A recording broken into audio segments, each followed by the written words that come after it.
welcome to my channel. If you're new here, please do subscribe. I created this channel to showcase my journeys and challenges of becoming a physician. And in becoming a physician, I felt the best way to enter the medical field was becoming a CNA.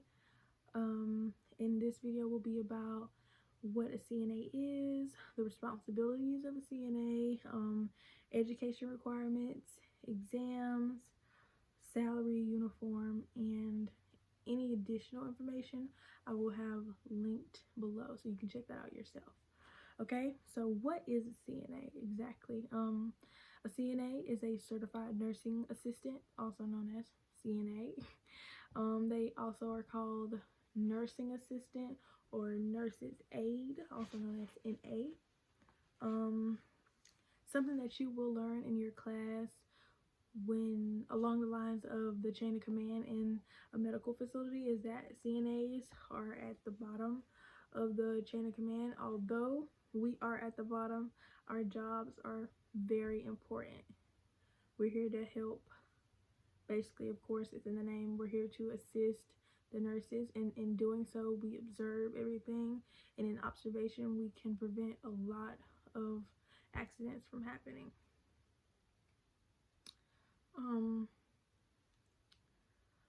For me, and I hope for anybody else who is interested in the medical field, I hope becoming a CNA is your way of trying to enter into the medical field. I do believe it is a wonderful entry point, and it's a very good experience to have.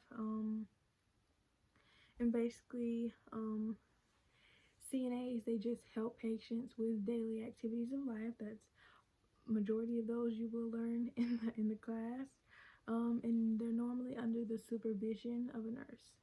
Okay, so if we get into the responsibilities, like I said, basically assisting patient with daily activities of life. So we're going to be helping with walking, turning and moving them.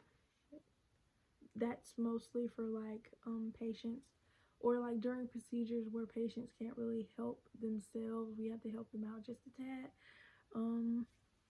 Gathering medical supplies for when we're performing those procedures, bathing patients, grooming them. That's from brushing teeth, brushing hair, shaving them, and etc. Feeding, collecting food and liquid intake and sometimes outtake.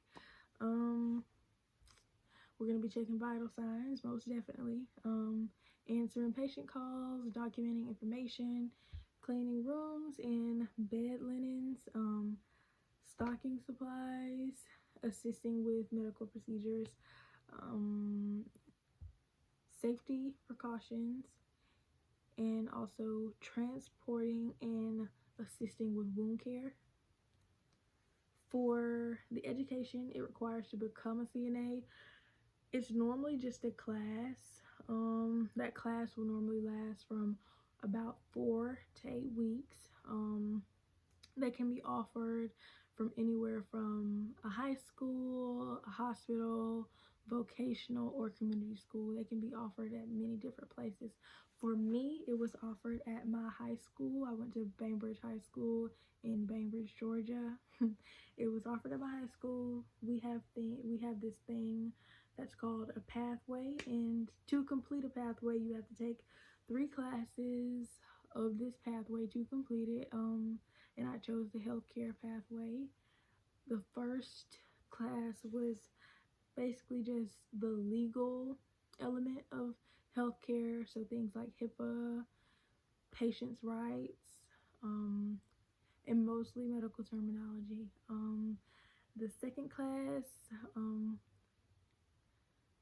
really focused on anatomy and physiology, and the third really hones in on becoming a CNA. And in the end of that pathway, you will end up becoming a CNA if you do pass, which I hope you all do. Okay, so if we move on, we're going to talk about the state exam you'll have to take in order to become a CNA.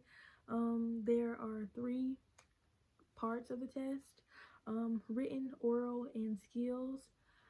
I don't believe, well, for me, I didn't have to take the oral, but I do believe like maybe if Spanish or any other language is needed for it, that is what the oral is for. I didn't have to take it. Not most from the people that I tested with have not taken the oral exam. Normally when you sign up, you're going to take the written and the skills test. I don't know what times you will be scheduled, but due to COVID, a lot of my testing was canceled. I signed up for this test 3 times, and each time the written portion was scheduled for 8 a.m. in the morning, and the skills was scheduled for 10 a.m. in the morning. If we get into the written part, there's 70 questions total. 10 of them don't count.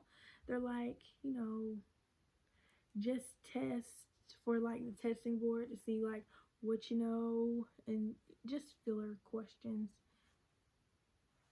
And if we get into the skills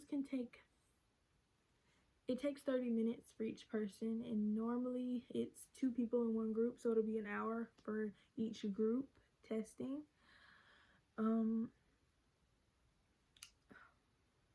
The only thing I will say about that, the written portion, for me, it was fairly easy. If you just use common sense, what you know, don't overthink it. Stick with your first answer and just believe that you know the answer, because it's really common sense and you should know the answer.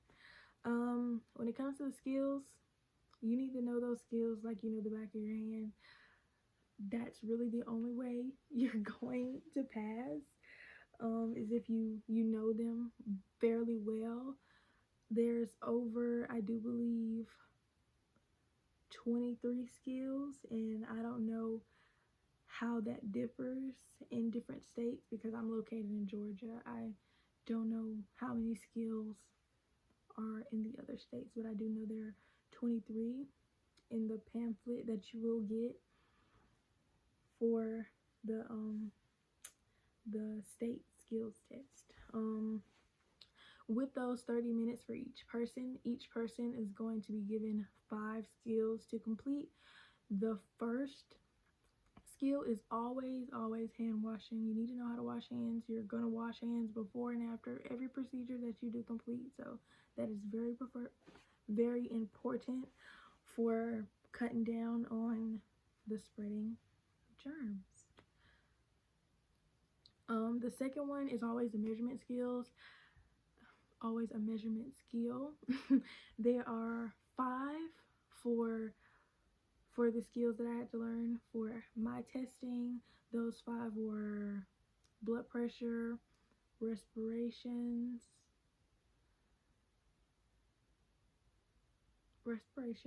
urinary output, ambulatory weight, and there's one more, but I'm forgetting. I'm gonna remember it. Respirations, blood pressure, urinary output, ambulatory weight, and radial pulse. That's it. Okay. So that you're gonna get one of those 5, and then you're going to move on to your next 3. The next 3 are going to be chosen at random. All I have to say about that second measurement skill is please do not kind of like wish to not have one that you struggle with, because I promise you're going to end up having it, because I did not want blood pressure at all, and that was the one that I got. So please know your skills, practice, because that's what's going to help you in the end. And then the last 3, like I said, are going to be chosen at random. For me, I got range of motion of the ankle and knee, feeding and assisting a patient from a bed to a wheelchair. And if we move on to salary, the overall hourly salary, it can range. It can go up to like $13.50. That's just the average. I get average in the United States, but for Georgia, it's 1173.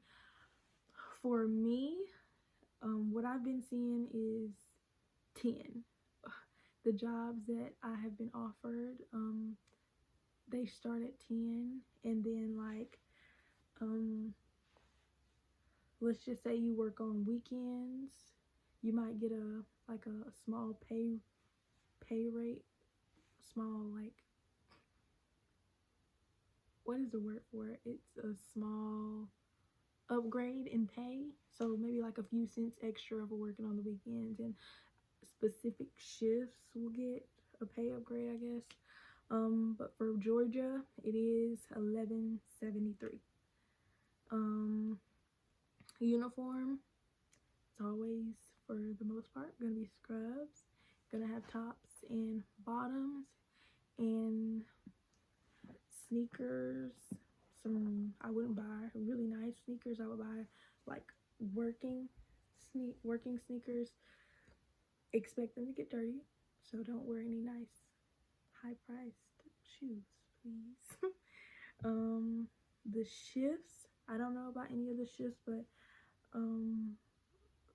for the jobs that I've been offered, shifts can last from 8 to 12 hours. And CNA Books, I will leave the links to them if you want to get those books. These are the books that I really holy grails. I mostly studied like the state pamphlet that you get, and that gives you the like every single skill that you could be tested upon, step by step by step, and basically like what you can bring to the testing site, how to find your scores, all that good stuff. And the book that we got, it just basically gave us information from legal information to uniform. They give you information on the skills that you have to do. I would say you can still use those skills. You can still go buy them in that book that I'm talking about. I'll link it. But I would really rather you go through and really like learn by heart the state testing pamphlet, because it's gonna have all the skills in there step by step the way they want it. Oh yeah, and in the state testing pamphlet, there are gonna be bolded steps. You're gonna get five skills on that test, and if you miss one bolded step, that's it. You failed. I don't wish that on anybody, so please, this is what I mean by know that book like the back of your hand. And even if you miss too many of the steps that aren't bolded, you could risk failing. So please learn those skills.